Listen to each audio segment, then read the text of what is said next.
In biblical times, Nineveh was the capital of a nation called Assyria, and the city of Nineveh was great in many ways.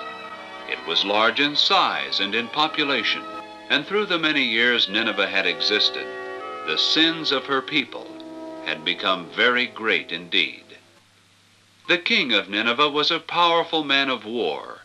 His armies were conquering first one country and then another, and all the time they were coming closer and closer to the borderland of Israel. The people who lived in Israel were getting pretty uneasy about all of this. There had never been any friendly feelings between the Israelites and the Assyrians because there were great differences in the way they lived. The people of Israel worshiped God, and their faith was the very center of all they thought and believed in. The people of Nineveh were heathens. They worshiped images made out of stone.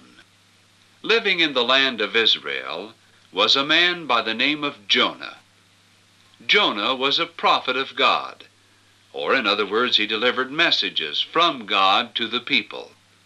One day, Jonah became quite concerned about something God had told him.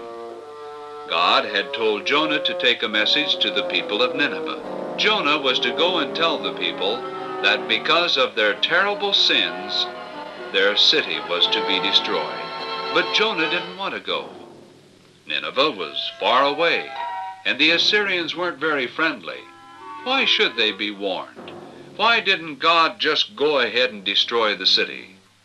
So instead of doing what God told him to do, Jonah boarded a boat that was sailing in the opposite direction of the city of Nineveh. Jonah thought to himself, I'll get so far away from Israel that God will forget about me. This way I won't have to hear any more about going to preach to those heathen people. And after a while, Jonah felt so sure that it was all over with, he simply quit thinking about it. He went down inside the ship, and soon he was fast asleep, never realizing that God was planning to teach him a lesson he would never forget.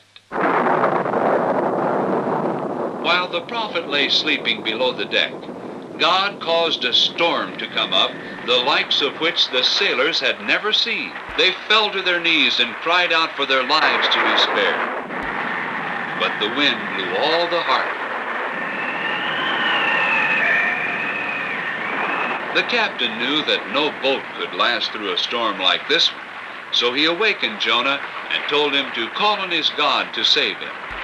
But Jonah's position was awkward, to say the least. How could Jonah call on God when he was trying to run away from him?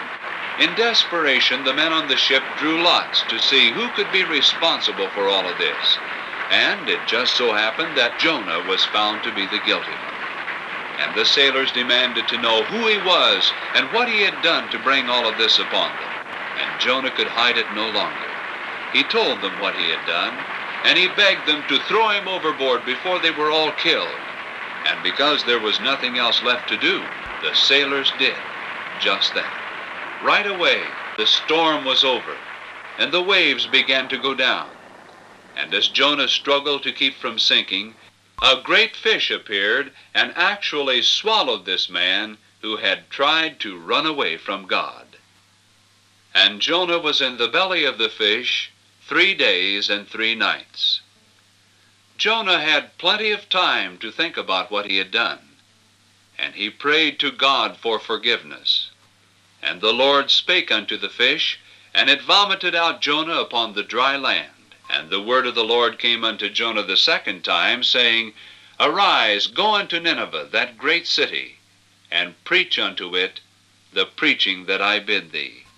So Jonah arose and went unto Nineveh, according to the word of the Lord. And the Assyrians were greatly surprised when Jonah walked boldly into their city and cried out, Within 40 days Nineveh will be destroyed. And on he went all through the great city, telling the people of the coming destruction.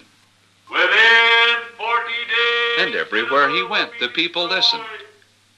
They believed Jonah, and God used the words of the prophet to bring conviction to the hearts of the people. When the king heard about it, he too was aware of the sin in his life, And the king was sorry for his sinful ways, and he took off his royal garments, and dressed in sackcloth and sat in ashes, and pleaded for mercy in the sight of God. And all over the city, the people were following the example set by their king. They begged God to forgive them, and because God is a God of mercy, he forgave them for their sins. The Lord is good.